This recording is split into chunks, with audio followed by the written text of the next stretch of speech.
docteur. Mhm. Voilà. Bonjour. Donc, nous voici réunis pour cette seconde rencontre numérique du myélome 2023 sur les aides et droits auxquels les malades peuvent prétendre pour mieux vivre leur maladie. Donc, c'est une rencontre organisée par la F3M en collaboration avec l'IFM et donc avec des assistantes sociales qui sont là pour répondre à vos questions. Donc, je vais céder la parole à Laurent.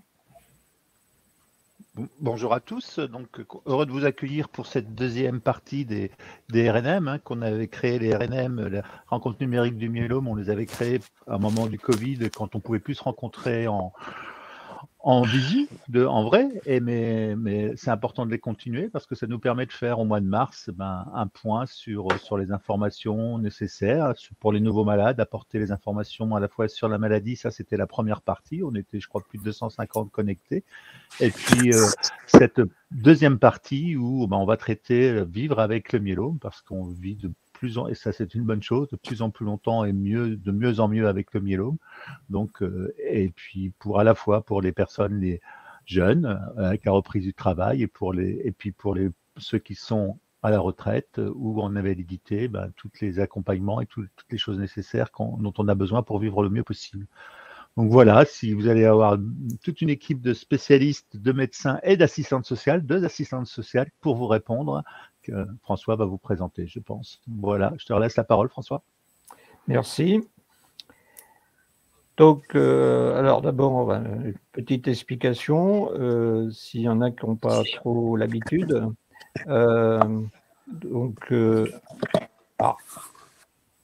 Voilà, Non. Donc, ça va se passer de la façon suivante. Donc, vous allez avoir des petites vidéos d'introduction sur un sujet. Ensuite, les intervenants pourront faire des commentaires. Et puis, vous pourrez poser des questions dans l'onglet questions. Je vais y revenir. Mais aussi, donc, on a préparé quelques questions qui sont une synthèse un peu de ce qui s'est dit à la journée nationale où on avait abordé les mêmes thématiques. Et puis, ce qu'on peut entendre dans nos différentes permanences ou réunions de groupe. Voilà. Donc, alors, vous avez un onglet chat, donc dans lequel vous pouvez discuter entre vous de tout ce qui... Vous pouvez vous dire bonjour, vous pouvez avoir des discussions. Et puis, vous avez également un onglet questions. Oups. Je vais passer 2 diapos d'un coup. Et donc là, on vous invite à poser uniquement vos questions. Voilà. Donc, si vous avez des questions, nos 2 assistantes sociales essaieront d'y répondre. Si d'aventure il y avait des questions auxquelles on n'avait pas le temps de répondre parce que ça nécessite un développement un peu trop long, vous aurez une réponse après, par mail. Voilà. Alors, nos intervenants, avec nous cet après-midi, nous avons le professeur Cyril Touzeau, qui est hématologue au CHU de Nantes, membre de l'IFM, l'intergroupe francophone du myélome, et qui est chercheur au Ciriquiliade de Nantes-Angers, avec une spécialisation, si je puis dire, ce qui est le retour au travail des malades du myélome. Voilà. Et bonjour puis, à tous. Je vous en prie. Vous vouliez dire quelque chose, Cyril ? Non, je voulais dire bonjour à tout le monde, c'est tout. Et puis, aussi avec nous, le docteur Karim Belhadj, qui est hématologue à l'hôpital Henri Mondor de Créteil, et également membre de l'intergroupe francophone du myélome. Bonjour. Et puis, nous avons 2 assistantes sociales. Chantal Latour, qui est assistante sociale indépendante en Bretagne. Bonjour.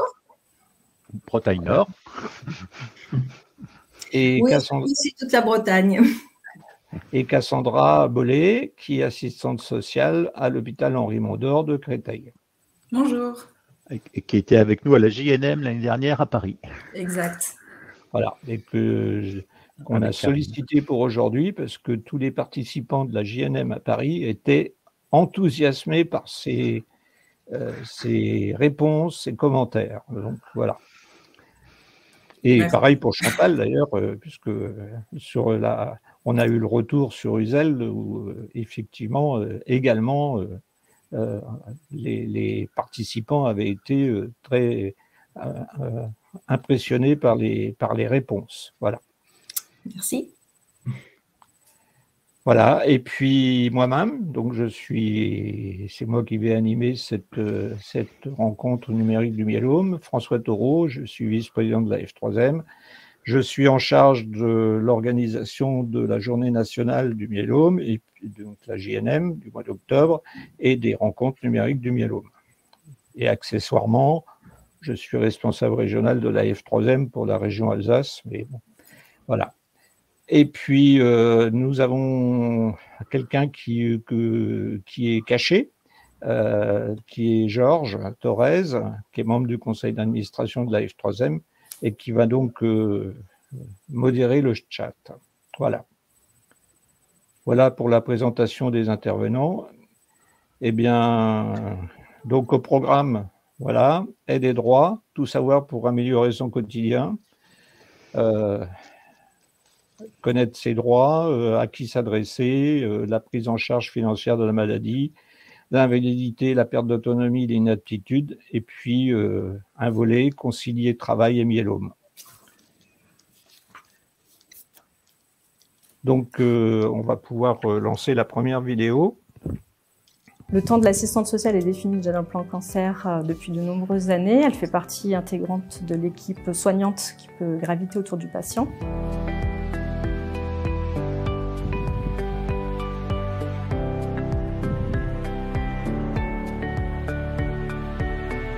Les aides peuvent être diverses et variées en fonction du besoin du patient. Ça peut être de l'aide financière quand il y a une longue maladie et que la situation financière s'est détériorée liée à l'arrêt de travail prolongé. Ça peut être aussi des aides financières pour des aides humaines.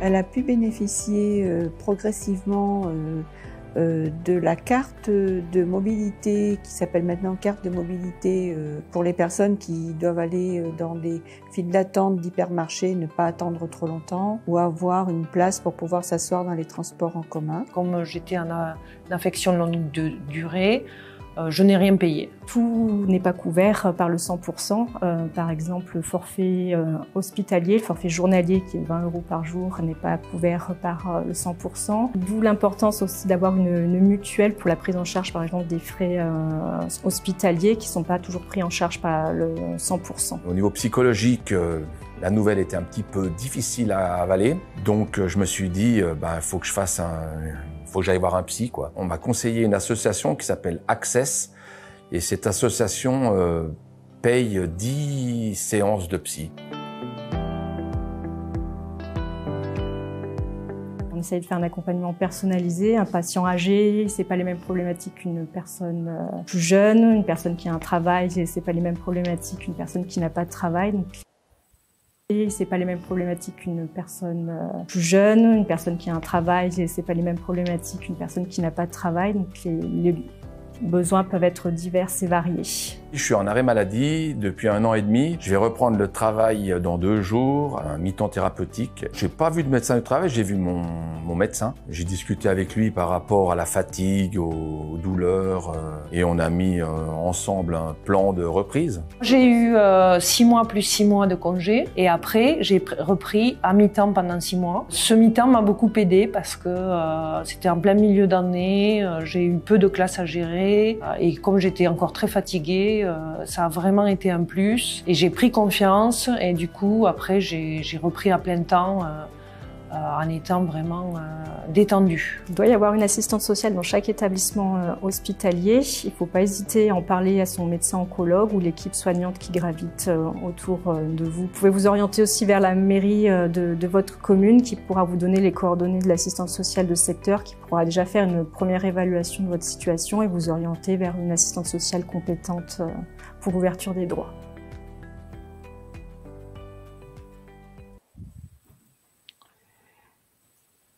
Très bien.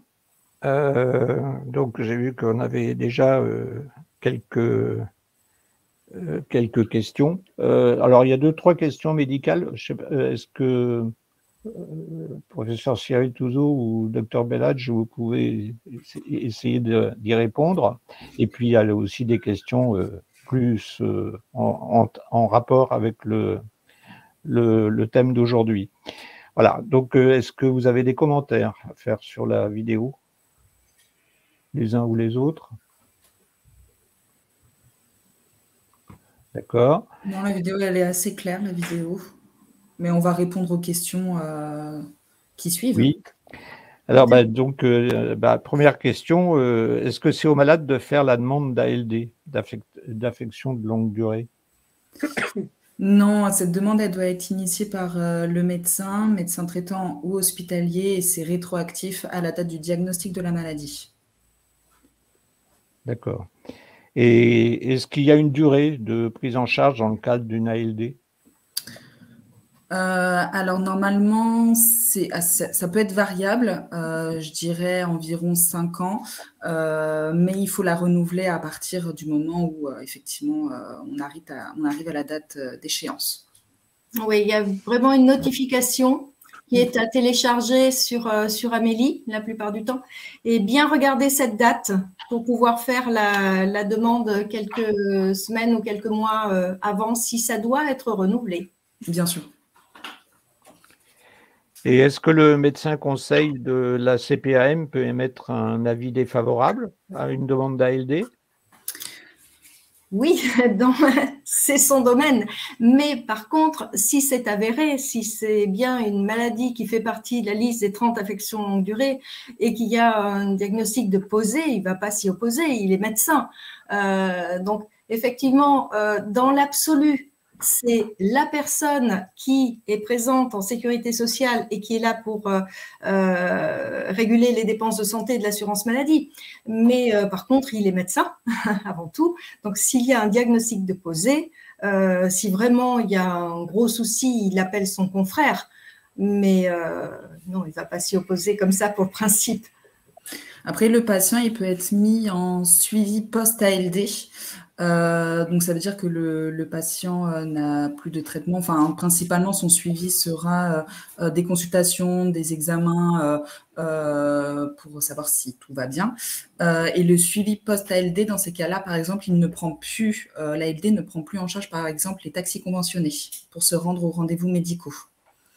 Après, la personne, elle peut toujours faire un recours appuyé par le médecin en disant, bon, on peut essayer que ce soit de nouveau accepté en ALD toute simple, mais il arrive qu'il y ait un suivi post-ALD du coup, qui prend moins de choses en charge.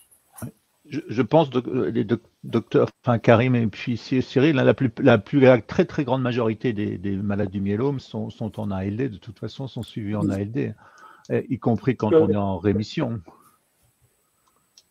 Tout à fait.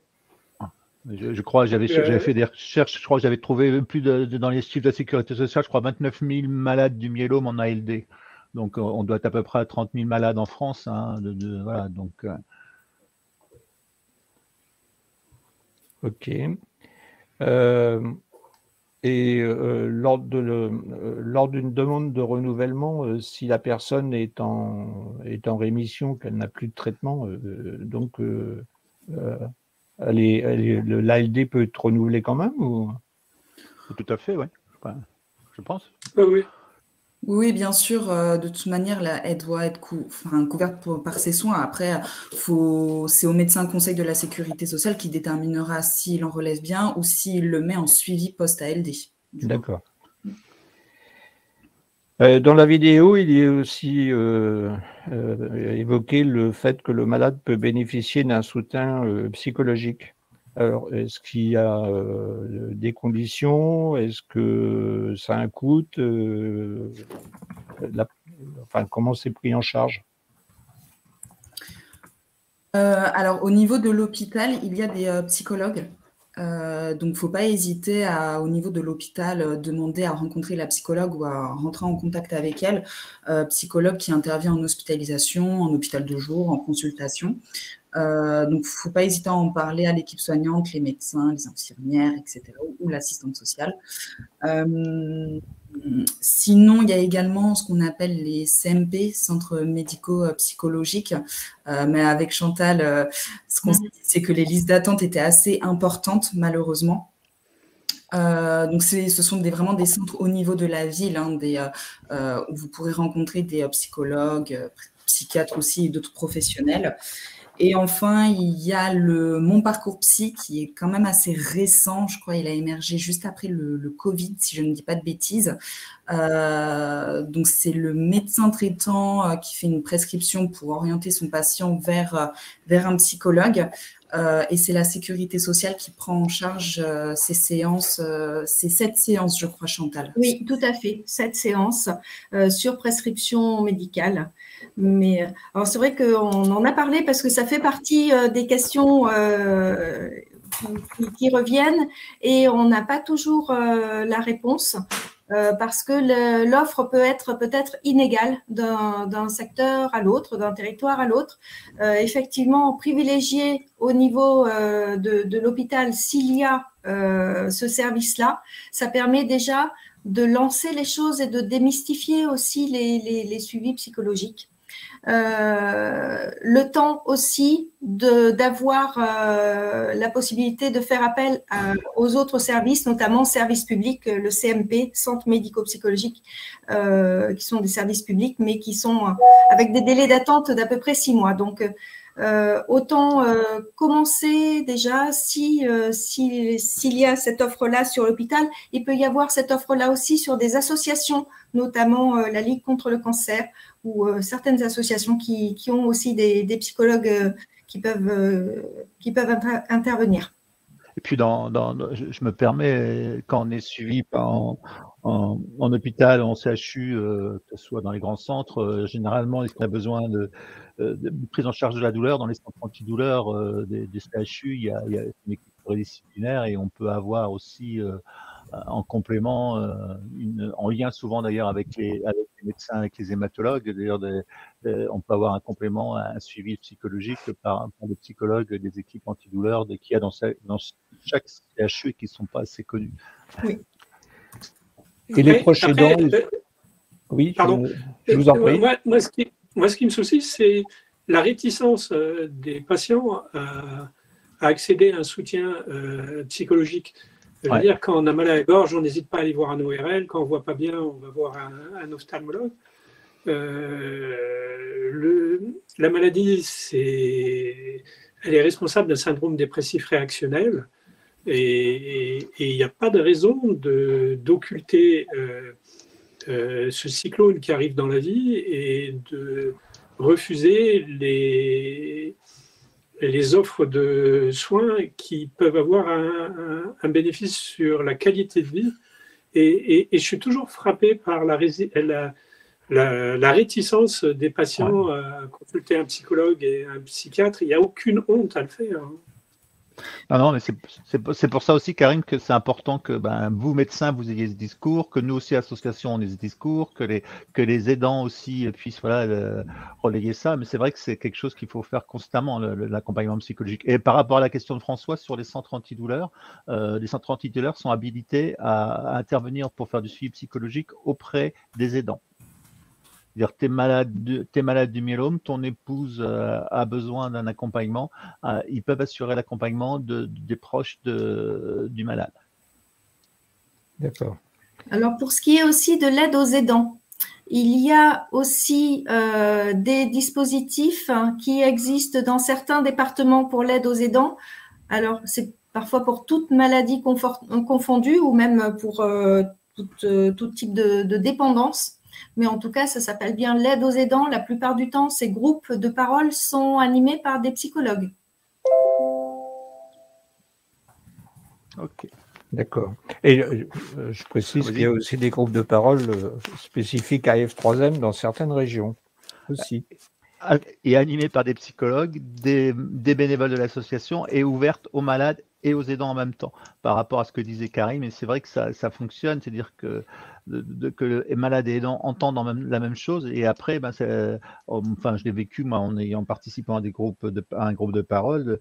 À la sortie du groupe de parole où il y avait malades et aidants, des malades qui prenaient rendez-vous avec la psychologue pour avoir un suivi individuel après, quoi. J'ai une question. Est-ce qu'il est sain est-ce que c'est dans la pratique courante que le malade et un proche aidant soient suivis par le même psychologue? C'est déjà arrivé à l'hôpital, notre psychologue, elle a déjà pris en charge à la fois le patient et sa famille. Après, en fonction du patient, les problématiques que le patient amènera et les problématiques de l'entourage amènera aussi, peut-être qu'elle pourra réorienter effectivement vers l'extérieur pour que la famille puisse voir un autre psychologue. Mais après, si ce patient et son entourage rencontrent les mêmes problématiques psychologiques, j'ai envie de dire, il n'y a pas de souci pour que la psychologue les accompagne. Vous voyez, quand on a par exemple une situation de fin de vie, ça arrive que la psychologue, elle accompagne à la fois le patient, mais aussi son entourage, puisque ça regroupe la même problématique, par exemple. Après, c'est aux professionnels de juger finalement, si vous voulez, si elle se sent, d'un point de vue éthique et déontologique, voilà, si elle se sent à l'aise d'accompagner le patient et sa famille. D'accord. Je voulais rebondir sur ce qu'a dit le docteur Bellage tout à l'heure. Moi, pour faire des permanences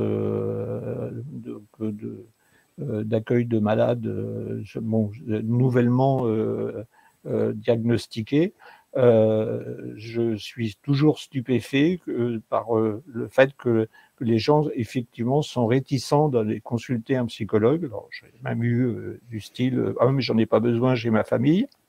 Ou alors des réponses non, je suis pas fou, quoi. Donc, je veux dire, on a quelque part une réticence à utiliser les services des psychologues.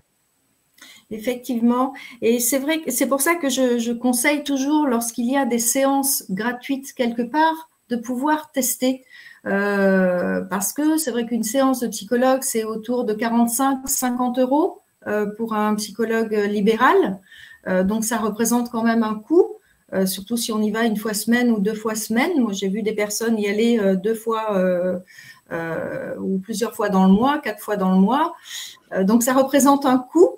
J'ai vu des personnes se faire aider au niveau financier par les caisses de mutuelles. Certaines caisses de mutuelles peuvent aussi accorder des aides financières pour ces soins-là qui ne sont pas pris en charge par la sécurité sociale. Ça peut arriver, c'est à demander, possibilité de se renseigner à l'avance.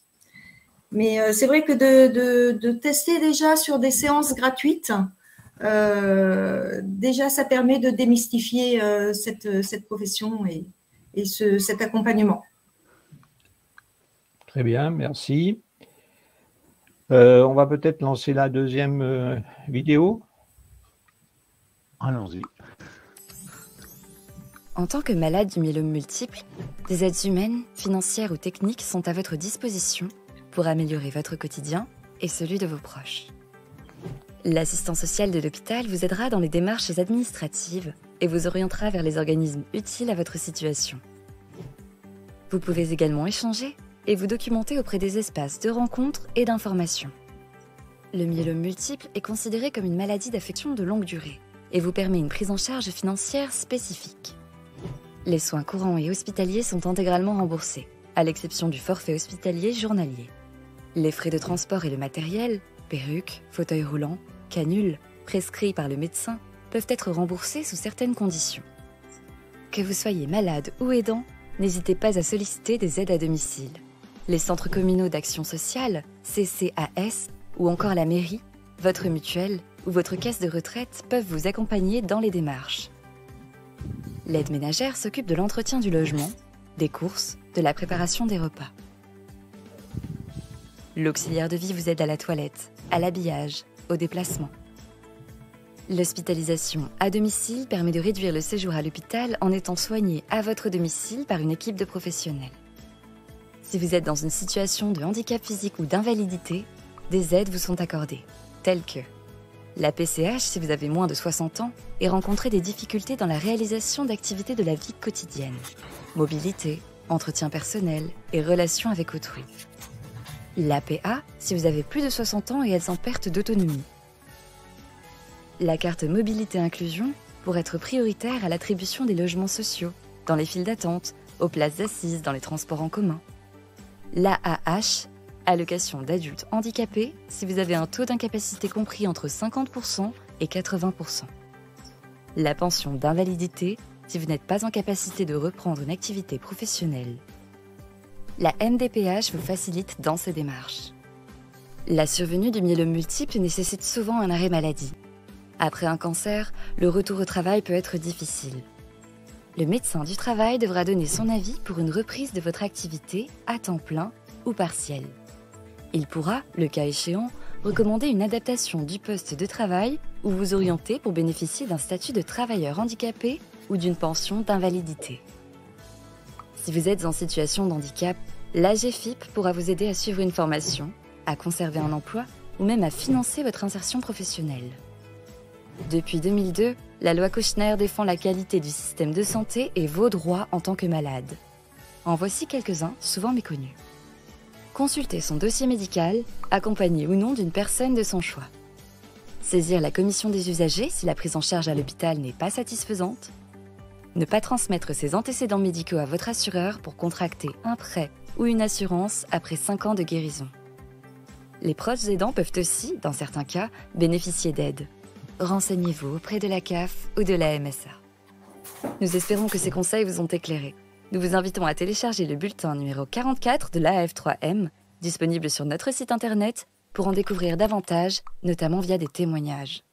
Malades, aidants, tous unis contre le myélome multiple. Bien. Des commentaires ? C'est intense, hein, c'est très intense là. Je pense qu'il y aura beaucoup de questions peut-être, mais c'est très intense. Bon, j'ai un petit commentaire. C'est vrai que le médecin du travail n'a pas grand-chose à voir par rapport à la pension d'invalidité. C'est bien le médecin de sécurité sociale, médecin conseil à l'assurance maladie par rapport à l'invalidité. Effectivement, comme c'est une prestation de sécurité sociale, c'est bien le médecin conseil sécurité sociale qui peut l'accorder. C'est la seule petite remarque que j'ai à faire sur le commentaire, sur cette vidéo. J'ai écouté d'une oreille un peu distraite parce que je répondais à une question, mais il y a un aspect qui me semble n'a pas été abordé, c'est l'entrée dans la maladie avec des prêts en cours. Et moi, j'apprends aux plus jeunes à interroger les malades pour faire jouer justement l'assurance et la faire jouer le plus rapidement possible parce qu'il y a 3 mois de carence. Et donc, voilà, il faut vraiment sensibiliser les médecins au diagnostic, à demander est-ce que vous avez des prêts et faire jouer tout de suite les assurances. Merci, ça faisait partie des choses que j'avais notées, posées, donc vous avez anticipé. Alors, première question, comment concrètement peut-on contacter une assistante sociale? Alors, il y en a plusieurs.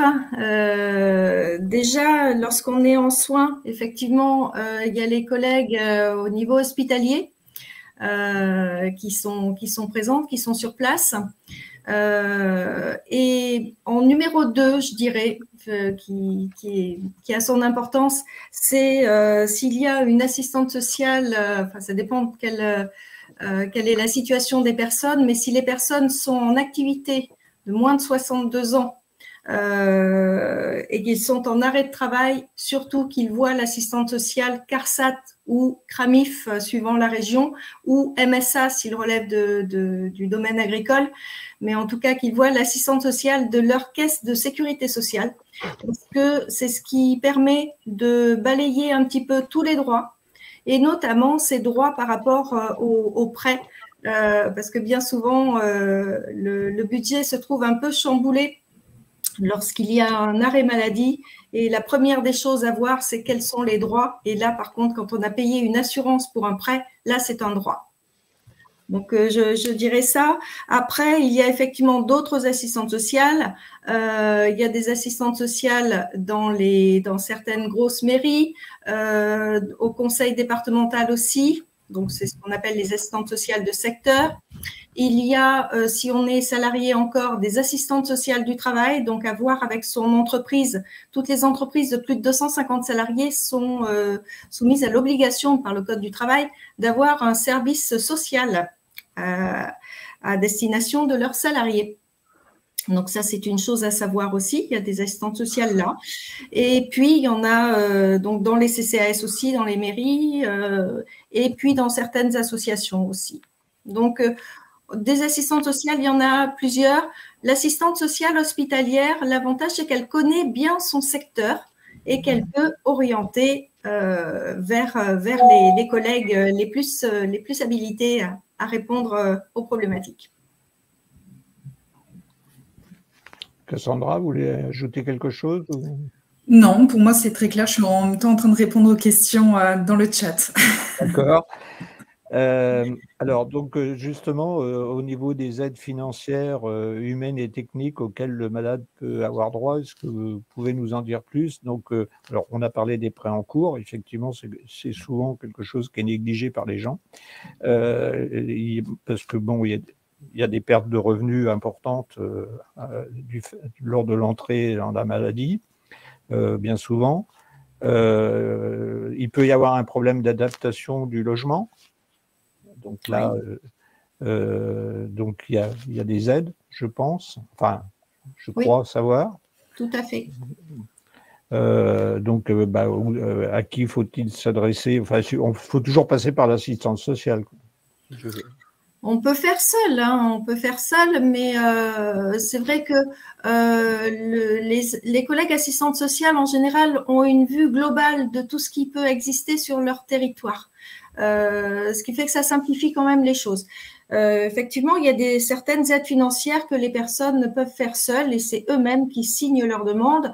Quand on parle d'aide financière, par exemple, ici en Bretagne, pour les salariés en arrêt maladie, il y a effectivement des fonds de secours dans chaque caisse de sécurité sociale et il y en a un petit peu, enfin bon, il y en a partout en France, hein, des fonds de secours dans les caisses de sécurité sociale, mais après, les aides sont accordées suivant certains critères et effectivement, on voit parmi les critères le fait d'avoir une perte de revenus pendant un arrêt de travail. Ça fait partie des critères qui sont pris en compte pour accorder une aide financière alimentaire. Après, à savoir que les aides humaines font partie des aides financières lorsqu'on fait appel, pareil, à l'assurance maladie. C'est bien une enveloppe de l'assurance maladie pour ces aides humaines. Par contre, il y a toujours un reste à charge. Ça n'est jamais une aide complète, totale. Une heure d'aide à domicile, c'est de l'ordre de 25 € de l'heure. C'est rare que les caisses accordent plus de 18 ou 20 € de l'heure, à titre d'exemple. Mais il y a effectivement des possibilités de ce côté-là. Il y a des possibilités aussi du côté de la MDPH. Avec la PCH, vous voyez les petits logos MDPH et PCH là, sur la vidéo. La PCH, c'est effectivement des aides pour la compensation du handicap. Et la base, et là aussi, c'est un peu, on en a parlé aussi avec Cassandra, un peu comme pour les psychologues. Hein. Faire un dossier MDPH, se dire handicapé, c'est très, très difficile. C'est une étape assez difficile à franchir. Comme on disait, bon, la MDPH, effectivement, c'est une instance de décision.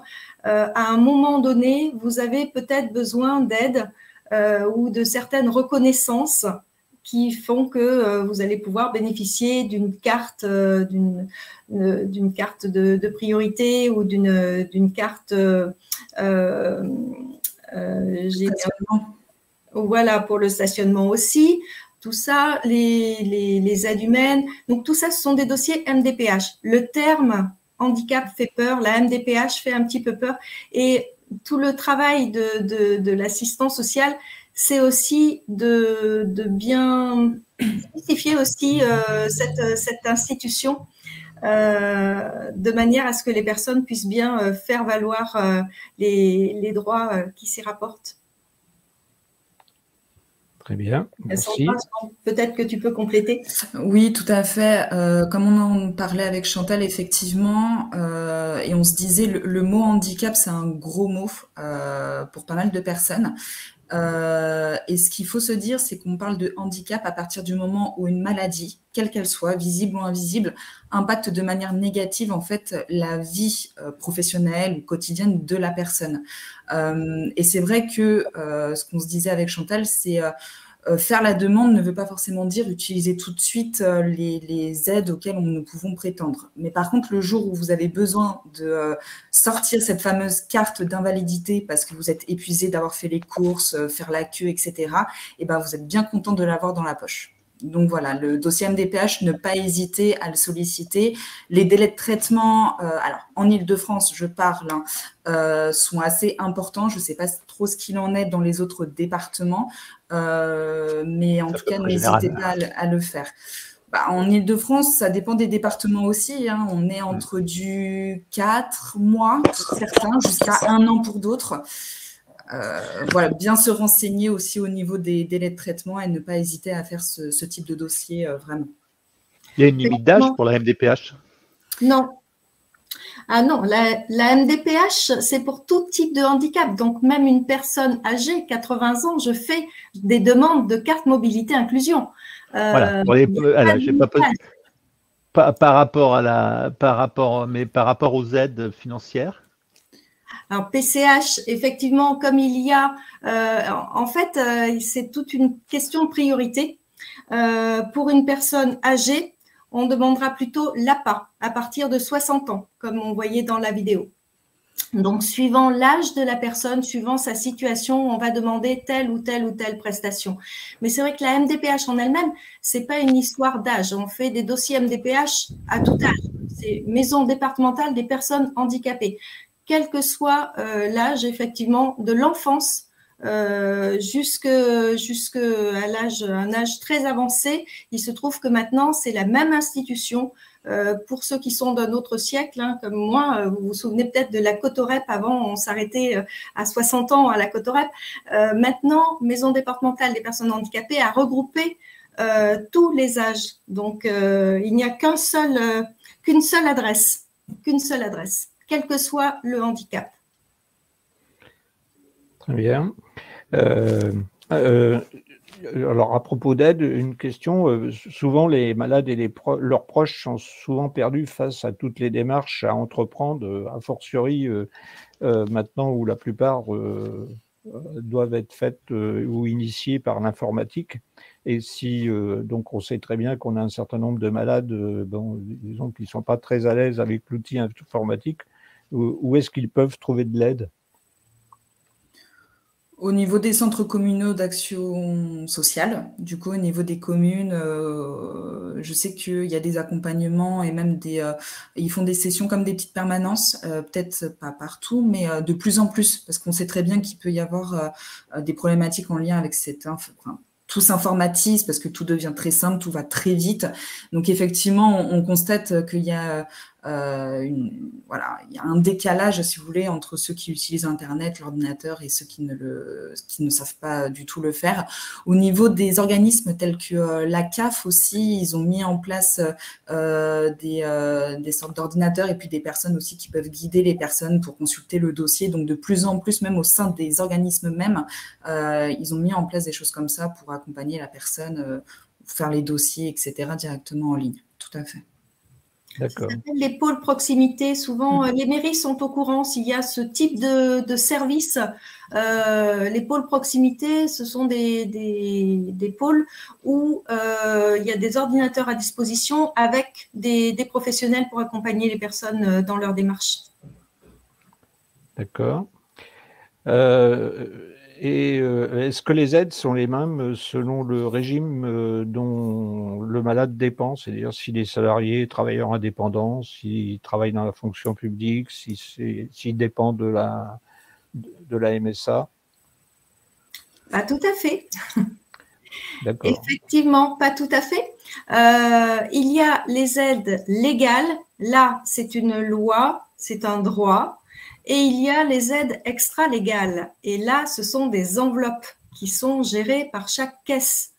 Donc, pour certaines choses, pour les petits à côté, quelquefois, les aides à domicile, les choses comme ça, qui sont gérées par des enveloppes, quand on fait la demande au niveau de la MSA ou de la CARSAT, eh bien, on aura telle ou telle aide. Et encore, d'un département à l'autre, ça risque d'être différent, ou d'une région à l'autre, ça peut être différent.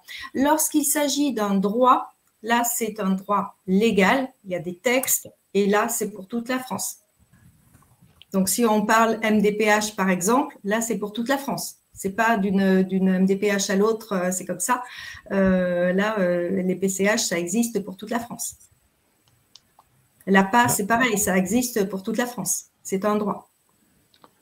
D'accord. Si j'avais une autre question, on a parlé dans les aides financières, humaines et techniques, si en cas d'hospitalisation à domicile, qu'en est-il de la prise en charge de tout ce qui est l'infirmière, le matériel médical éventuellement nécessaire, c'est-à-dire un lit adapté, etc. Alors, tout ce qui touche aux soins, comme vous venez de le dire, par exemple, les infirmières, les lignes médicalisées, faut avant tout une ordonnance du médecin pour pouvoir bénéficier justement de la prise en charge par la sécurité sociale.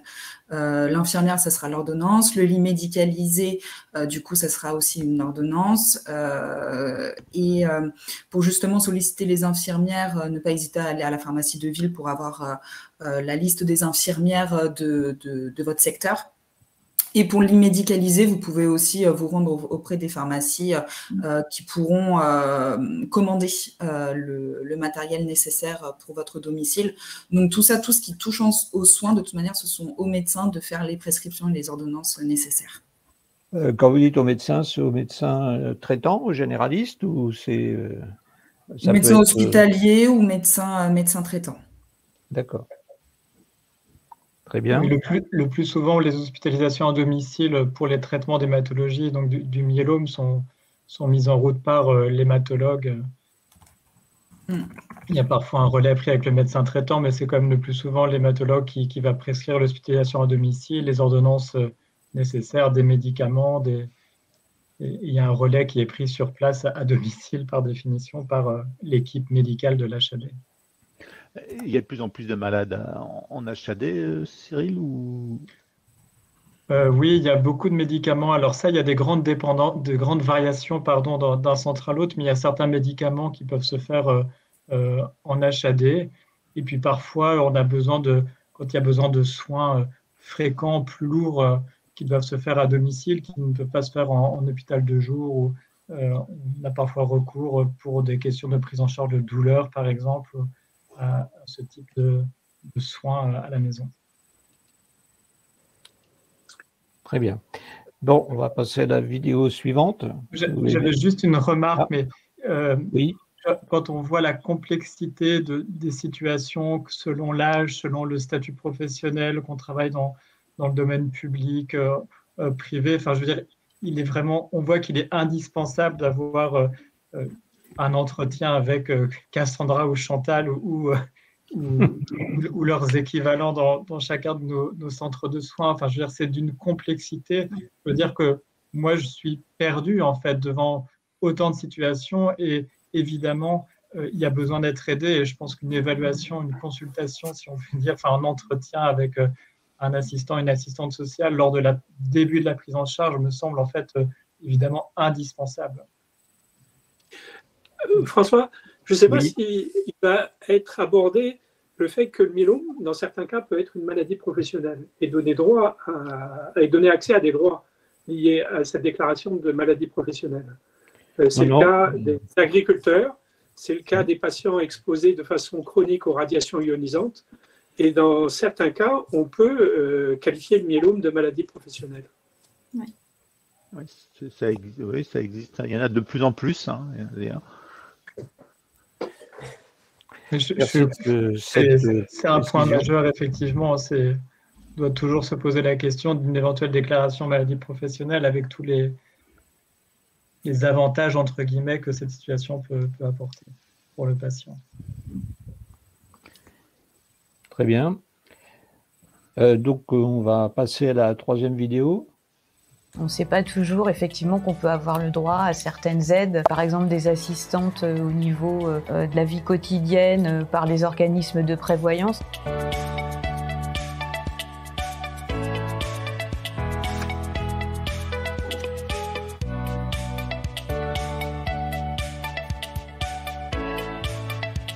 Ce qui était important surtout, c'était pour moi de retrouver du travail, parce qu'au bout de 2 ans, voire 3 ans d'arrêt de travail, il était important pour moi de retrouver une activité. Benoît était en traitement, effectivement, je me suis occupée de toute cette partie un petit peu administrative de gestion de son dossier. Pour les personnes en arrêt maladie, en fonction de leur situation, il faut qu'ils prennent contact avec une assistante sociale auprès de l'assurance maladie, puisque en fait on peut solliciter différentes institutions. Dans un premier temps, il y a tout ce qui est CPAM, CAF, CARSAT. Après, on peut solliciter une demande de prestation de compensation du handicap auprès de la MDPH. Et en dernier lieu, au cas par cas et avec une évaluation sociale, on peut solliciter tout ce qui est association, notamment la Ligue contre le cancer ou autre.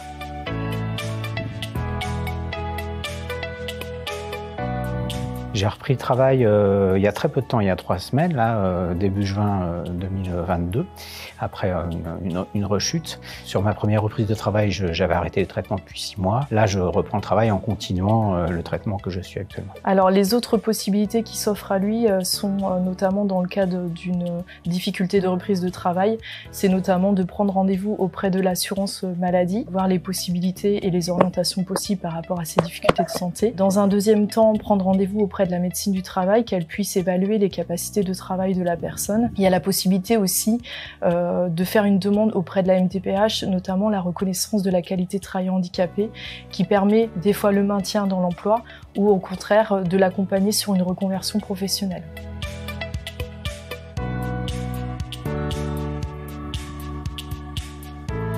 Vu que mon mari était en activité, via l'organisme de prévoyance auquel il cotisait par son entreprise, ça nous ouvrait le droit à des heures de ménage à domicile, qui étaient complètement prises en charge par la prévoyance de l'entreprise. Tout le dossier MDPH, en fait, je l'ai fait lors de mes traitements en 2017. Ça reste un outil à disposition si malheureusement ma situation de santé venait à s'empirer. Auprès de la MDPH, on peut faire toutes les demandes liées au handicap, qui concernent plus particulièrement vos assurés. Il y a l'allocation adulte handicapé, qui est du coup un revenu de substitution. L'autre prestation, c'est la prestation de compensation du handicap. Ce qui est important, le message aujourd'hui, c'est par rapport au travail, ça nous permet d'oublier un petit peu notre maladie. C'est aussi une sorte de thérapie quelque part.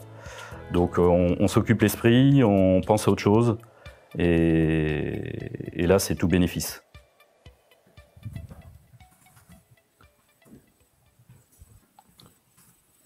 vous avez des commentaires ou des précisions à apporter par rapport à... Oups. Moi, j'ai peut-être juste une remarque, mais c'est vrai que le fait de travailler lors du diagnostic du myélome, c'est à peu près un patient sur 3 quand même, et c'est quelque chose qui est évidemment lors de la découverte de la maladie, de l'initiation des traitements, ben, ça implique dans l'immense majorité des cas l'arrêt du travail. Il y a quelques années, il y a 10-15 ans, très peu de patients pouvaient reprendre un travail ensuite du fait de l'efficacité beaucoup moins importante des traitements. Et ce qu'on observe maintenant, et c'est évidemment une excellente nouvelle, c'est que la grande efficacité des traitements rend maintenant possible la reprise du travail chez la majorité des patients. En fait, on avait repris à Nantes beaucoup de patients chez qui on avait fait le diagnostic de myélome alors que les patients travaillaient au moment du diagnostic. Et on a vu ça que 2/3 des patients avaient pu reprendre une activité professionnelle avec évidemment un impact sur souvent un changement de profession, parfois un changement de rythme de travail, une reprise à temps partiel par exemple. Donc c'est vraiment capital parce que le travail, on en parle beaucoup en ce moment, mais ça veut dire plein de choses. Reprendre une activité professionnelle, c'est en quelque sorte la vie normale, entre guillemets, qui reprend avec les interactions sociales. Il y a évidemment l'impact financier également. Donc c'est quelque chose de majeur et c'est probablement important d'y penser assez tôt.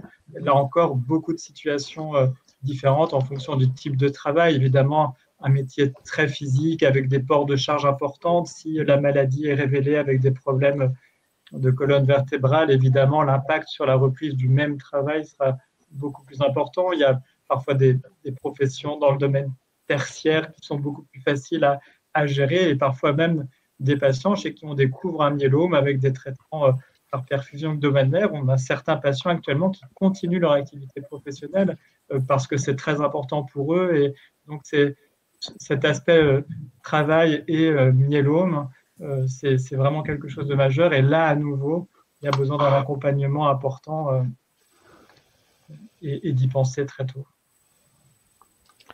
Merci. Est-ce que pour un mi-temps thérapeutique, est-ce qu'il y a des règles? Enfin, d'abord, est-ce que c'est forcément un mi-temps? Est-ce que ça peut être une autre durée? Et puis, est-ce qu'il y a une durée maximum pendant laquelle le malade peut bénéficier de ce régime de travail à mi-temps thérapeutique? Alors, si je prends la main, j'ai eu la chance de travailler dans 2 régions différentes, Bretagne et Normandie. Il se trouve que les temps partiels thérapeutiques, puisque ça s'appelle plus trop mi-temps thérapeutique, on dit plutôt temps partiel thérapeutique, c'est géré par chaque caisse de sécurité sociale. C'est accordé en général dans un premier temps, suivant les caisses, on a comparé un petit peu avec Cassandra, mais ici sur la Bretagne, les 3 premiers mois sont accordés d'office sans trop de difficultés. Et lorsqu'il doit y avoir des prolongations, c'est vu par les médecins conseils.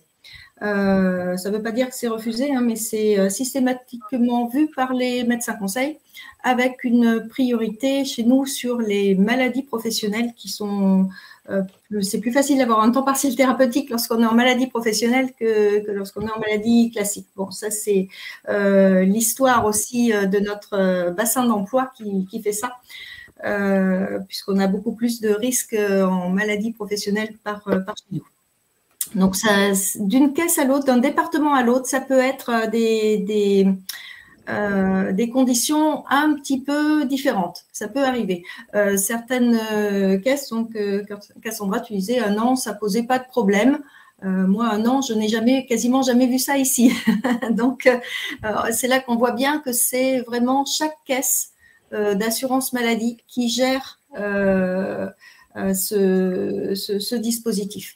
Et effectivement, ça n'est pas forcément un mi-temps, ça peut être un temps partiel, très partiel.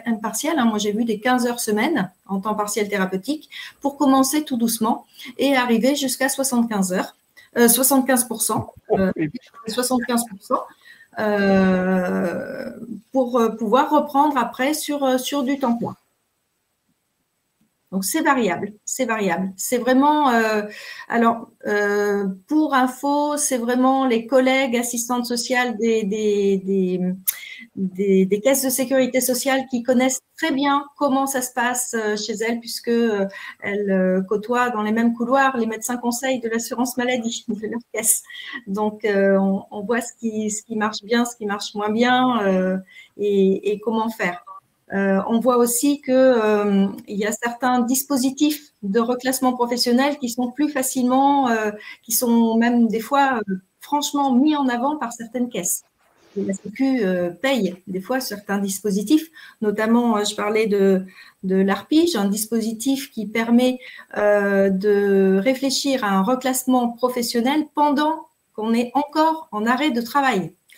Et là, c'est avec les accords médecin conseil, médecin du travail, médecin traitant aussi.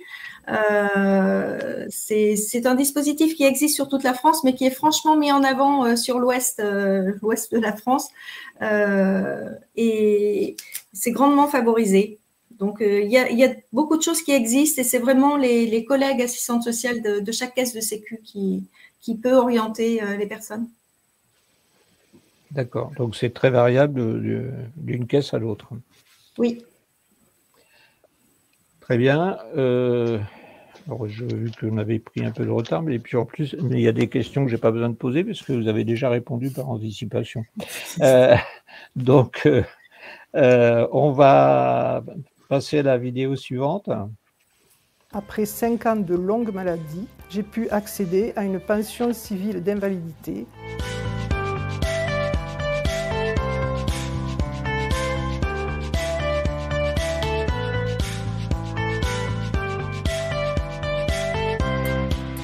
Bonjour, je m'appelle Rémi Carrière, je suis en activité, fonctionnaire, agent du conseil départemental de la Haute-Garonne. Je travaille à temps partiel à 80%. Mon souhait, c'est de travailler à temps partiel à 90% prochainement. Entre mon domicile et mon travail, j'ai à peu près 2 heures aller-retour de transport. Ce sont de longues journées de travail quand même. Et suite au myélome, je trouve quand même une fatigue.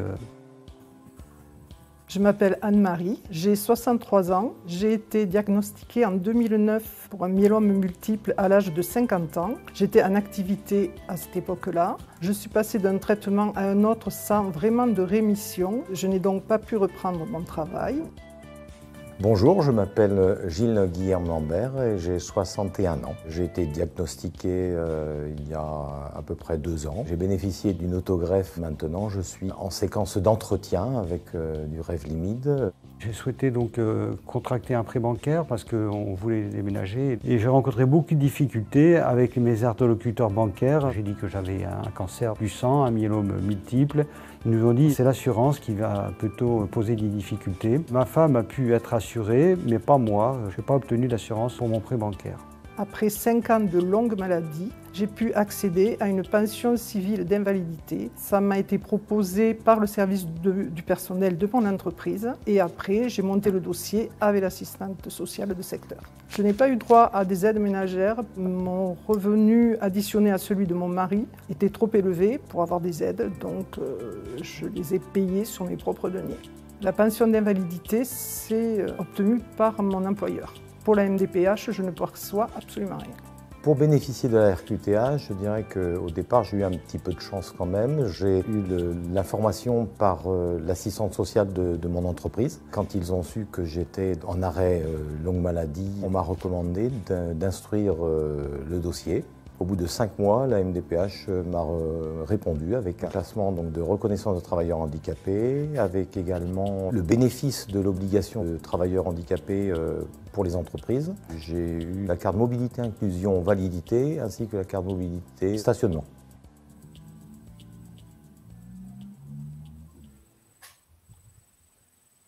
Très bien. Des commentaires ou des précisions? On va dire que je suis bavarde, mais la petite dame qui parle de pension civile d'invalidité, c'est une fonctionnaire.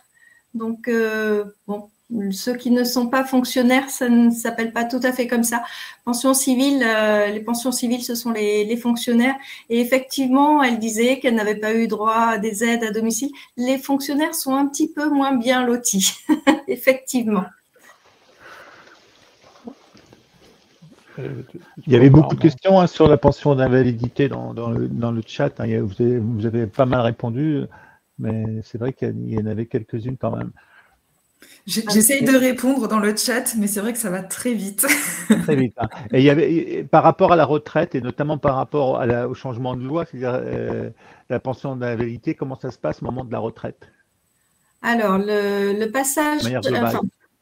Oui, donc la pension d'invalidité, déjà pour dire ce que c'est, dans le régime général agricole ou marin, ça fait suite aux arrêts maladie. Ça veut dire que c'est accordé par le médecin conseil de l'assurance maladie. Ça veut dire que c'est la perte aussi des 2/3 de capacité de travail ou de gain.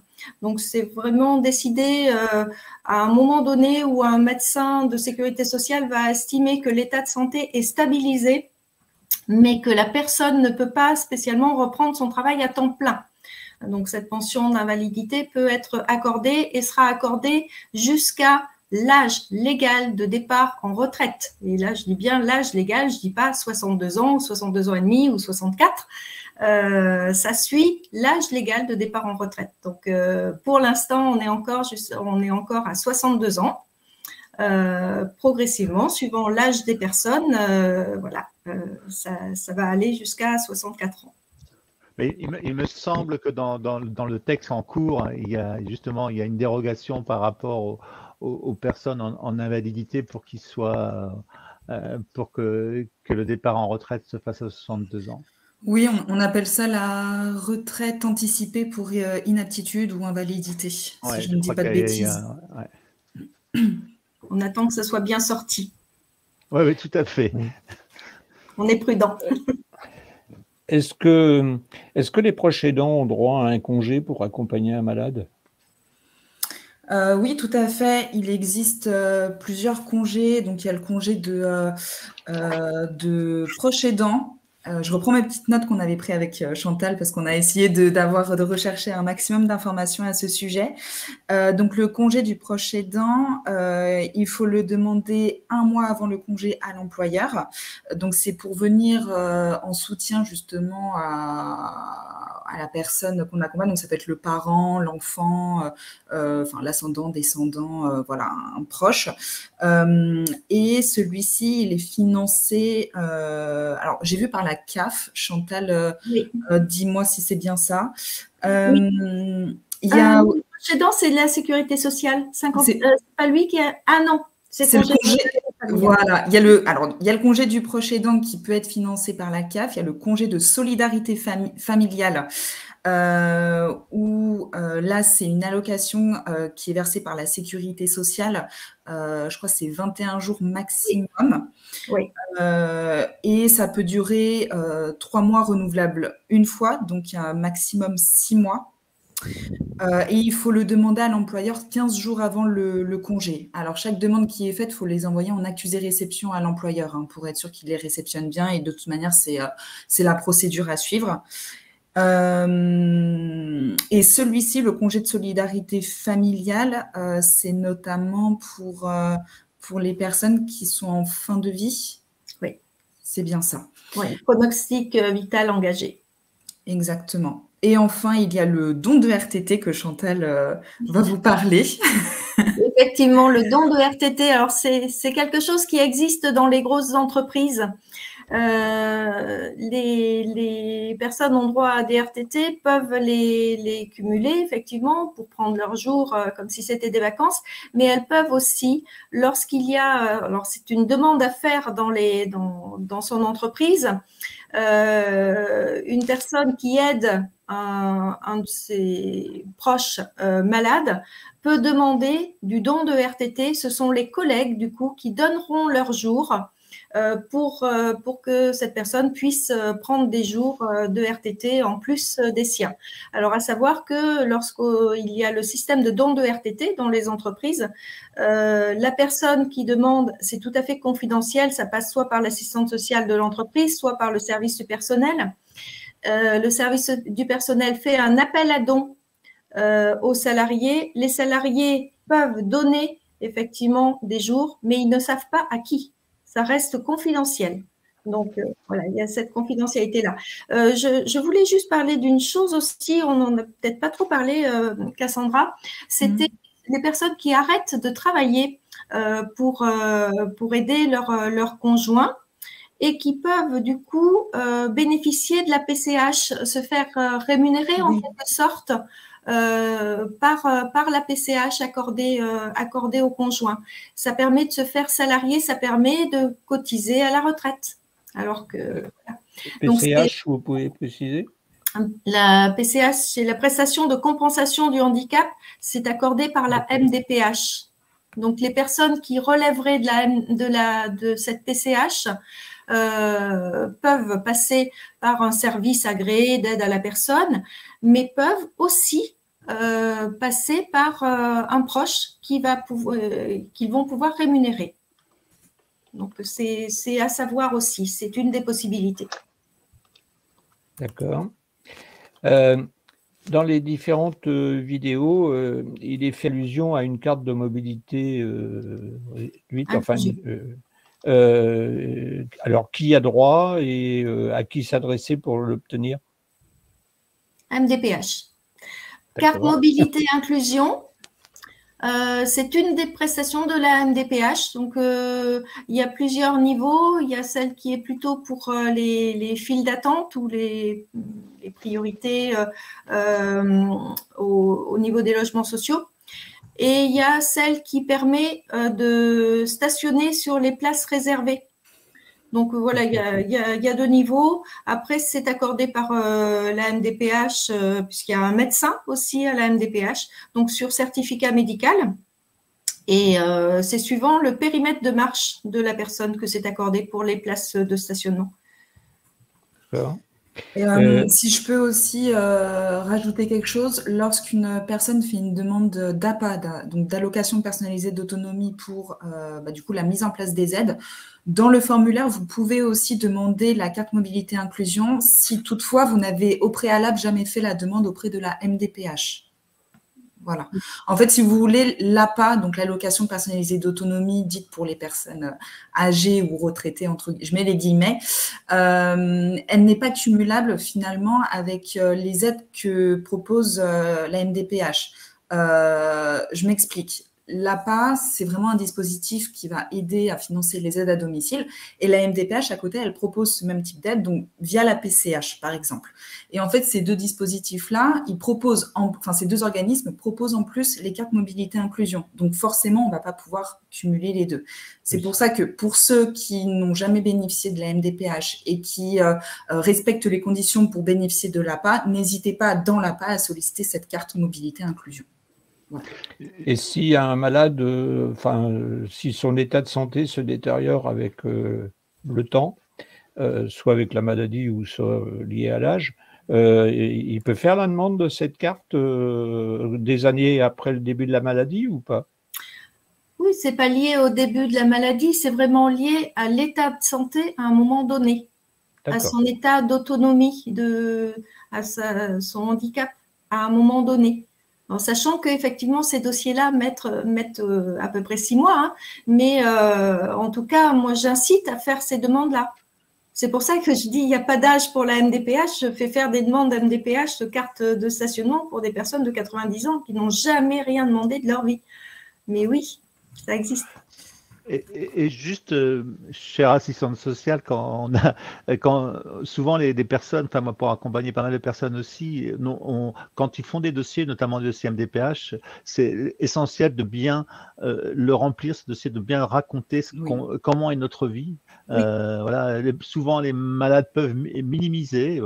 Quand Chantal, vous parliez de périmètre de marche, par exemple, voilà, c'est quoi le périmètre de marche, quoi, de dire bah oui, si je peux pas aller, voilà, si c'est compliqué d'aller du parking jusqu'à l'entrée du magasin, voilà, là, et les gens ont plutôt tendance il n'y a vraiment pas de honte à raconter les conséquences de la maladie plus de l'âge pour certains en plus, hein, voilà, et il n'y a vraiment pas, comme on le disait pour les psychologues tout à l'heure, mais il faut vraiment voilà, c'est un questionnaire, hein, on raconte notre vie, notre quotidien, notre vie, et je pense que c'est essentiel faut dire aux gens, allez-y, quoi, racontez vraiment votre réalité de tous les jours, quoi.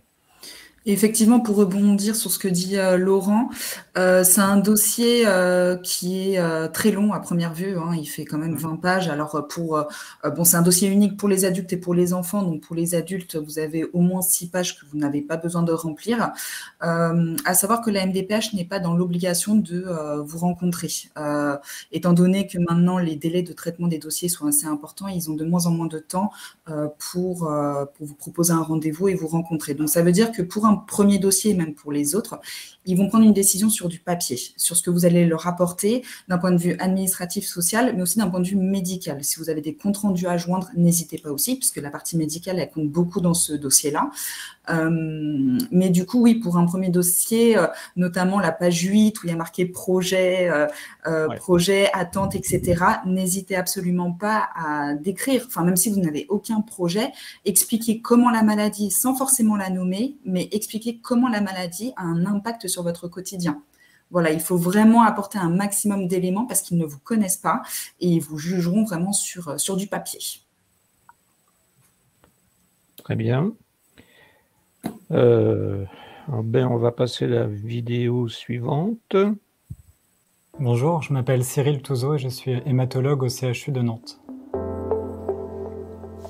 Le diagnostic du myélome multiple chez un patient actif est souvent synonyme d'un arrêt transitoire de l'activité professionnelle. Il y a des situations qui sont très diverses selon les professions, selon les symptômes du patient, s'il y a des lésions osseuses qui vont rendre plus difficile la pratique d'une profession physique par exemple. Un accompagnement est souvent important. Ça peut être auprès de l'hématologue bien sûr, le médecin traitant. Les personnes importantes également, c'est l'assistante sociale et puis le médecin du travail est aussi un recours important pour discuter de la reprise. Je pense qu'il est important d'envisager la reprise du travail, mais quand c'est repris trop tôt et sur un rythme inadapté, le vécu peut être vraiment difficile. Et donc il faut reprendre dans de bonnes conditions, pas trop tôt, pas peut-être d'emblée à temps plein dans tous les cas de figure. Donc là vraiment ça se discute au cas par cas. Exemple de partenariat qu'on peut mener avec les patients, avec l'AF3M, on travaille sur un guide myélome et travail pour donner un peu les grandes aides possibles pour envisager la reprise du travail avec les personnes ressources sur cette thématique. Et puis, autre exemple de partenariat avec l'entreprise, c'est l'initiative qui est menée en ce moment par Yves Roclor dans le cadre de notre Syrique Iliade Nantes-Angers et qui vise à créer un réseau entre les soignants et puis les entreprises départementales pour sensibiliser à la reprise du travail après cancer. Dans le cadre du Syrique Iliade Nantes-Angers, on s'est intéressé à la reprise du travail des patients atteints de myélome. Et ce qui est intéressant sur notre étude qui a pris en compte environ 100 patients traités pour un myélome et qui travaillaient au moment du diagnostic de la pathologie, c'est que plus des 2/3 des patients ont pu reprendre une activité professionnelle. Et ça, c'est extrêmement important parce que ça veut dire que les traitements sont efficaces et qu'on arrive à gommer la maladie suffisamment longtemps pour pouvoir envisager la reprise du travail et puis que la tolérance du traitement fait qu'on est capable de reprendre le travail. Et reprendre le travail, c'est important, pas pour le travail en lui-même forcément, mais parce que ça a une implication évidemment sociale importante et puis aussi financière. Et ce qu'on montrait dans ce travail, c'est que la reprise du travail, elle se fait avec certains changements par rapport à l'activité initiale pré-maladie, notamment une réduction du temps de travail significative et puis une réduction des apports financiers lors de la reprise du travail. Ce qui est intéressant, c'est de se comparer à des études plus anciennes et la dernière étude importante sur la reprise du travail après traitement d'un myélome datait d'une dizaine d'années et dans cette étude, moins d'un tiers des patients seulement pouvaient reprendre une activité professionnelle, ce qui illustre vraiment les progrès qui ont eu lieu dans le myélome au cours de ces dernières années. Mon conseil, c'est d'envisager assez rapidement la reprise du travail. Nos traitements à l'heure actuelle permettent d'obtenir une rémission de très bonne qualité pendant de nombreuses années. Et ça rend licite d'envisager rapidement, après la première phase intensive du traitement, la reprise du travail.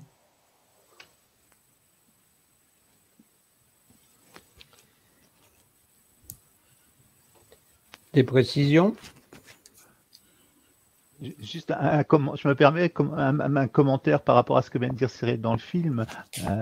Je dirais qu'il y a à la fois l'évolution des traitements et puis aussi, je pense que grâce à pas mal d'entre vous médecins, c'est aussi la meilleure prise en compte des effets indésirables et de la prise en compte de ces effets indésirables. Parce que c'est à la fois le myélome qui pouvait nous empêcher de reprendre le travail, mais aussi les effets indésirables liés au traitement auquel des traitements qui certes nous mettaient en rémission, mais aussi généraient beaucoup d'effets indésirables qui nous empêchaient de prendre le travail, quoi.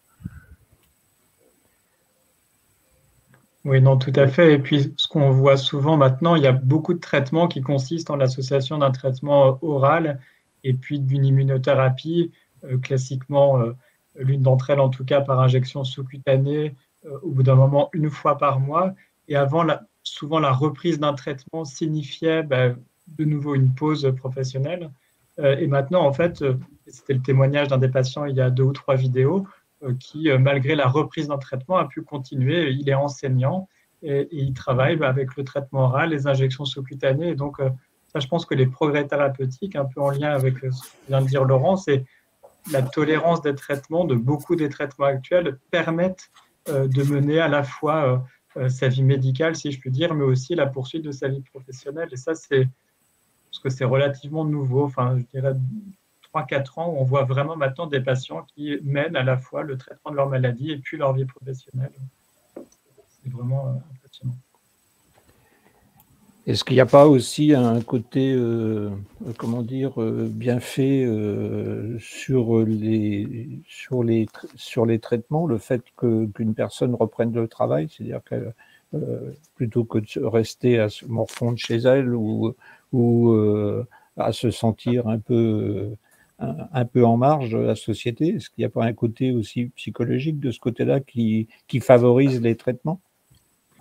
Oui, alors je ne sais pas dans quelle mesure ça peut favoriser les traitements, mais bien sûr, ça fait partie du bien-être psychique. Enfin, je pense que c'est très important de continuer à avoir le réseau professionnel, les amis du travail, voilà. Après, on en revient à des conceptions peut-être judéo-chrétiennes du travail, etc., de se sentir utile, etc. Ça, c'est un peu compliqué et très variable, mais oui, ça fait partie, je pense, d'un certain bien-être, et puis que la vie continue, que toute la vie n'est pas mise entre parenthèses pour seulement le traitement du myélome, les effets secondaires des traitements, etc. La vie continue, parce que là, on parle travail, mais il y a évidemment les amis, sortir, enfin, on voit bien au-delà du travail que certains des traitements pouvaient impliquer je sais pas, des chimiothérapies classiques avec des périodes d'aplasie qui pouvaient faire en sorte qu'on limite énormément les interactions sociales.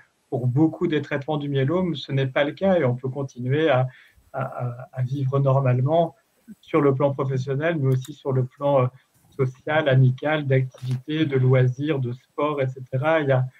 On n'en parle pas aujourd'hui, mais la F3M est très proactive sur l'accompagnement physique et ça, c'est majeur aussi. Enfin, c'est bref, toute la vie qui doit continuer et qui peut continuer de plus en plus, même si des traitements sont toujours en cours. Et ça, c'est de plus en plus actuellement et c'est extrêmement positif. Très bien. Donc, François, juste par rapport à tout ce qu'on vient de dire et par rapport à ce que vient de dire Cyril, je pense qu'au moment de la reprise, quand on est jeune et qu'on veut reprendre le travail, d'où l'importance de se faire accompagner soit d'un point de vue social avec les assistantes sociales, que ce soit au niveau sécurité sociale, mais aussi au niveau médecine du travail, enfin, etc., tout cet aspect-là. Et puis aussi au niveau psychologique, comme on le disait tout à l'heure, c'est peut-être à ce moment-là aussi qu'on peut avoir besoin d'un soutien psychologique. Enfin, vraiment, la reprise du travail, ça ne se fait pas. On revient pas, comme disait Cyril tout à l'heure, on revient pas à la situation antérieure. Il faut souvent des aménagements, il faut changer un peu sa vision des choses, etc. Donc, l'accompagnement et les aides sont vraiment essentiels et ça ne se fait pas tout seul, quoi. Après, c'est pas univoque le rapport au travail. Il faut pas aussi le voir comme un bienfait personnel. Il y a des professions où il y a des situations où le malade peut difficilement s'arrêter de travailler. Moi, j'ai l'exemple d'un jeune architecte qui venait de reprendre une agence. Pour lui, c'était pas une question qui se posait, quoi. Il fallait qu'il reprenne le travail très très rapidement. Ouais. Tout à fait. Tout à fait. Je voudrais évoquer aussi le rôle du médecin du travail. Je n'ai pas entendu encore le terme visite de pré-reprise. cette visite de pré-reprise peut être demandée à tout moment à son médecin du travail lorsque on se pose des questions sur l'éventualité d'une reprise du travail. C'est le médecin du travail qui va pouvoir, qui connaît les conditions de travail dans l'entreprise et qui va pouvoir aussi avoir un avis éclairé par rapport à son métier dans son entreprise. Donc, je pense que cette visite de pré-reprise là est très très intéressante. Quelquefois, les médecins, moi je vois, j'ai eu souvent à côtoyer des médecins du travail qui se disaient un peu pris à la gorge parce que juste au moment de la reprise, ils sont à donner des décisions hâtives sur l'aptitude ou l'inaptitude, alors que ça se travaille en amont. Et que s'ils avaient vu les personnes en visite de pré-reprise, ils auraient pu voir ou revoir le poste de travail avec l'entreprise pour pouvoir prévoir un retour. Donc, cette visite de pré-reprise, je pense que c'est une chose aussi dont il faut profiter. Et comment ça se passe dans les toutes petites entreprises où enfin, on sait que des fois, il n'y a pas forcément des visites régulières chez le médecin du travail? Non, désolé. Le code du travail, il est pour tout le monde, que l'entreprise n'ait qu'un seul salarié ou qu'elle en ait 350. C'est le même code du travail. Pour ce qui est des salariés du privé, il y a le code du travail. Pour ceux qui sont fonction publique, il y a les services il y a des assistantes sociales un petit peu dans tous les services publics, éducation nationale, fonction publique hospitalière, fonction publique territoriale, SNCF, la Poste, il y a des assistants sociaux partout, il y a des médecins du travail partout, donc tout peut se prévoir. Mais même une très petite entreprise, les très petites entreprises sont soumises au même code du travail. Et je dirais même plus, parce qu'on a de grosses difficultés, notamment avec les emplois CESU, où là, c'est un particulier qui emploie une personne 2 heures par semaine. Eh bien, ils sont soumis au même code du travail. Tout à fait. Donc, les personnes ont bien la possibilité d'avoir une visite de reprise ou de pré-reprise. Voilà, ça, c'est le code du travail. Par rapport à ce que vous dites, Chantal, souvent les malades ont le sentiment que la médecine du travail, elle est du côté employeur et pas du côté salarié et défense. Voilà, qu'en est-il vraiment? Je sais bien, je l'ai entendu aussi. Je l'ai entendu aussi. Mais cependant, ça devrait être le meilleur allié du salarié pour son entreprise, parce que c'est vrai qu'ils visitent les entreprises, ils visitent les ateliers, ils vont vraiment sur le lieu de travail. Donc, alors à savoir que la plupart des médecins du travail font partie de sociétés ou d'associations indépendantes. Les très grosses entreprises ont leur propre médecin du travail, donc on pourrait dire ils sont jugés partis, mais pour la plupart, ce sont des médecins du travail qui font partie d'associations de médecine du travail, donc ils sont neutres. Tout à fait. Ouais. De mon expérience personnelle, l'aide du médecin du travail peut être très très importante et très positive pour les malades, quoi. Je pense que c'est une aide qu'il faut surtout pas se priver, quoi. Et notamment d'anticiper les rencontres avant le mur de la reprise obligatoire, quoi. Tout à fait. On évoquait aussi tout à l'heure, je voudrais juste y revenir un petit peu, les maladies professionnelles. Alors à savoir qu'en cas de maladie professionnelle, ça veut dire que la personne a été exposée à X produits ou substances ou autres. Donc là, par contre, c'est reclassement quasi obligatoire, quoi. On ne va pas remettre la personne dans les mêmes conditions de travail. Est-ce qu'il y a une durée maximale pour l'arrêt de travail? 3 ans maximum pour la même maladie. Voilà. En sécurité sociale, c'est comme ça. Alors, c'est vrai que j'entendais la dame fonctionnaire qui disait 5 ans. C'est différent encore les fonctionnaires. Voilà, suivant la situation, oui. Mais c'est en moyenne 3 ans qui peut être suivi d'une pension d'invalidité si l'État n'est pas revenu, si la personne n'est pas guérie. Ça peut être suivi d'une pension d'invalidité. La pension d'invalidité fait souvent suite à des arrêts maladie prolongés. D'accord. Le temps partiel thérapeutique fait partie du plan d'arrêt maladie dans les 3 ans, je crois, compté, non? Alors, le temps partiel thérapeutique, vous pouvez l'utiliser 1 an après un arrêt, 2 ans, 3 ans, enfin, c'est selon vous et selon votre état de santé. Alors effectivement, il ne faut pas avoir perdu ses droits. Effectivement, Voilà. si on est arrivé au bout des 3 ans qu'on a épuisé ses droits aux indemnités journalières, effectivement, on ne peut pas enclencher sur un temps partiel thérapeutique. Mais c'est pour ça que la pension d'invalidité est tout à fait intéressante parce qu'elle va pouvoir permettre de reprendre à temps partiel. Donc, on revient quand même sur une prise en charge, quand même, quelle qu'elle soit. Ok. Une question que j'ai vue là dans l'onglet questions, c'est quelle est l'incidence de l'arrêt de travail de longue durée sur les droits à la retraite?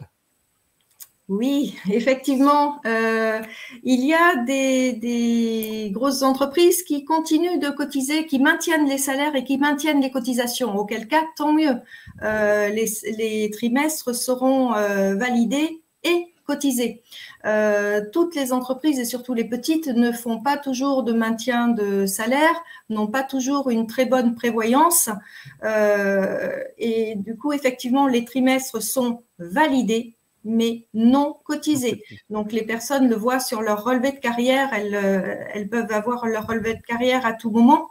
On voit bien 4 trimestres par an, mais quelquefois, la case d'à côté avec le montant des cotisations, eh bien, quelquefois, c'est égal à 0.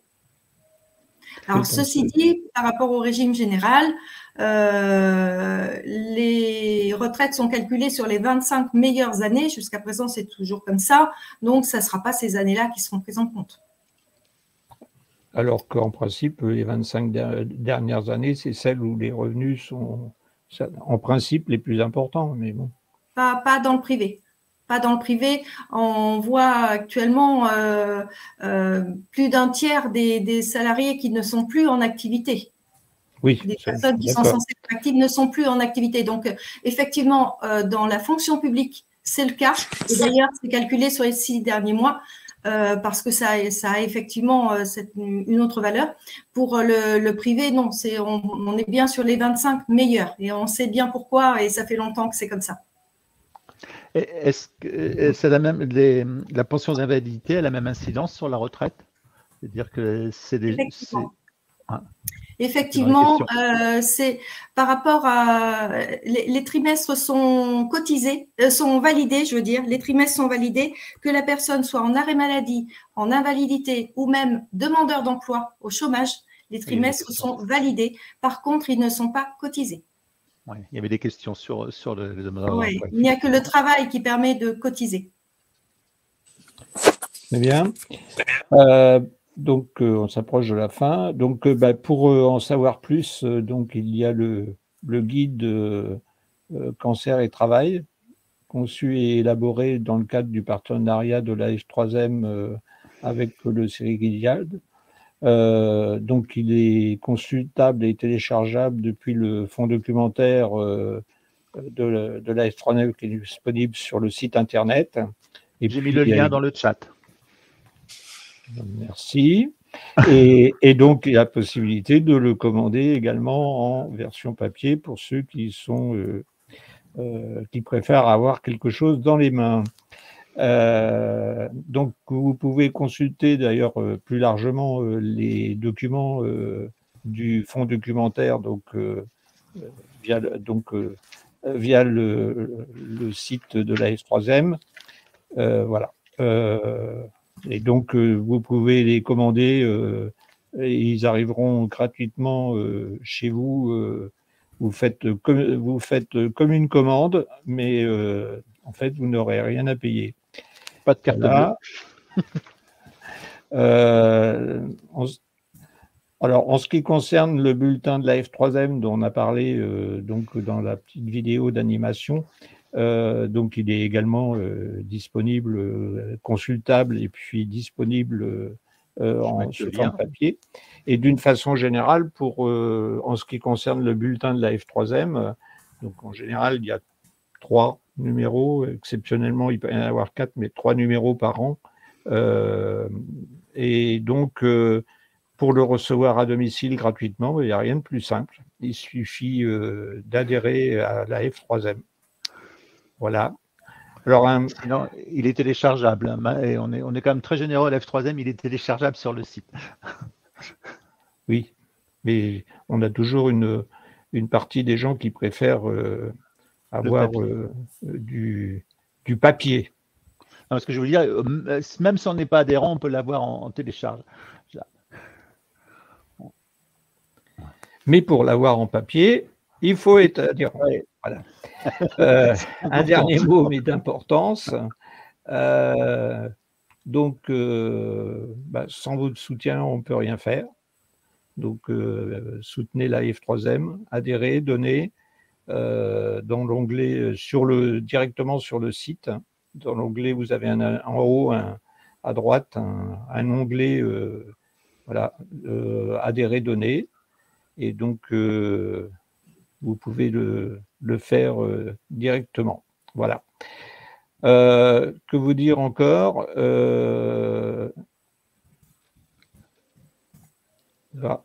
pourquoi j'arrive juste pas à changer. François, Voilà. nos médecins ont répondu à pas mal de questions médicales qui n'étaient pas dans le sujet. Merci à Karim et à Cyril, parce que voilà, on a beau parler d'autre chose que de, comment a dit Cyril, la vie médicale, c'est ça, tout à l'heure, n'empêche que cette vie médicale, elle est très souvent dans l'esprit des gens, et donc voilà, même si c'était pas le sujet, il y a eu encore des questions médicales, et merci à tous les deux d'y avoir répondu. Alors, précision, donc, comme je l'ai dit tout à l'heure, s'il y a des questions qui n'ont pas eu de réponse, on va les éplucher avec Audrey. Et donc, s'il y a des questions qui n'ont pas pu avoir de réponse, je me suis mis d'accord avec Chantal et Cassandra.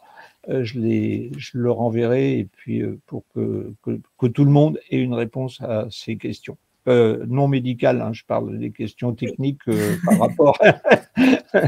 S'il y a des questions médicales qui n'ont pas eu de réponse, là, je reviendrai vers les médecins. Vaut mieux. Donc, en conclusion, nous restons à votre disposition via le site et via les réseaux sociaux. Et puis, nous vous donnons rendez-vous le 14 octobre pour la JNM 2023. Voilà. Donc, je vois qu'il y a quelque chose qui n'a pas été corrigé là. Et donc, vous avez l'affiche là. Voilà, rendez-vous est pris dans les 26 villes de France. Mais vous pouvez aussi, pour tout ce qui est maladie, traitement, mais aussi qualité de vie, vous inscrire à Mielonet. C'est le nouveau MOOC de la F3M, entièrement conçu par la F3M, en partenariat avec les médecins de l'IFM. Donc c'est une formation qui est ouverte à tous en ligne, et puis ce qui est totalement nouveau dans la nouvelle version, c'est qu'il reste accessible en permanence et vous pouvez y accéder tout au long de l'année à votre rythme. Voilà. Donc il me reste à vous remercier de votre participation. Je constate que finalement on n'a pas eu une baisse très importante du nombre de participants quand on a parlé retour au travail, alors qu'on aurait pu penser qu'il y avait un certain nombre de personnes qui n'allaient pas se sentir très concernées par le sujet. Mais bon, on a quelques personnes qui sont parties, mais pas beaucoup finalement. Donc merci à tous pour votre participation, et merci, un grand merci aux intervenants, à nos deux médecins et puis à nos deux assistantes sociales qui ont répondu très largement, je pense, à toutes vos questions. Et puis comme dit, s'il y en a quelques-unes qui n'ont pas trouvé de réponse aujourd'hui, on va essayer d'y répondre dans les prochains temps. Par écrit. Et puis, donc, quelque chose d'important pour nous, c'est que vous allez recevoir un mail avec un questionnaire de satisfaction Merci de bien vouloir y répondre. C'est très important pour nous, hein, pour nous permettre de mieux répondre à vos attentes. Voilà, il est totalement anonyme.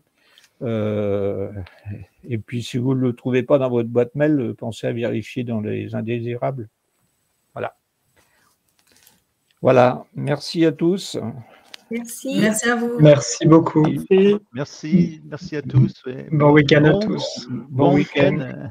Profitez bien. Merci. Merci, au revoir. Au revoir.